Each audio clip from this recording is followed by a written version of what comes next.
Keyakinan ka Gusti Allah bahwa nu mere rizki teh Gusti Allah.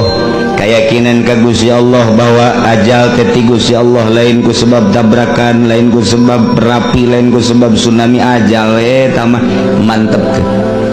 Keyakinan ka Gusti Allah terus segala rupa Allah nu ngagerakeun, Allah nu nyicingkeun, da Allah ma'al muharrik wal musakkin. Teu nu hiji perkara anu gerak kecuali digerakkeun ku Allah, nu cicing kecuali dicicingkeun ku Allah. Allah mangupingkeun ka urang alimum bizatis sudur. Allah teh ningalieun ka urang basirum bima ta'malun.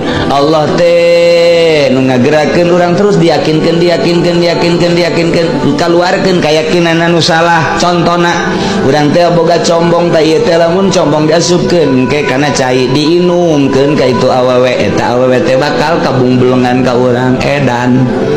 Tetah anu kos kitu teh piceun combongna piceun di imah teh boga keris kitu sok dipandian deui bulan Mulud tanggal 12 make 12 deui kembang dirinya teh eta dipandianna gengket teh teu meunang sambarangan kudu make huut-huutna ge kudu huut tina parehideung dirinya kudu make sabut engke make jeruk limo pan kieu nyaho aing ge nyaho di sia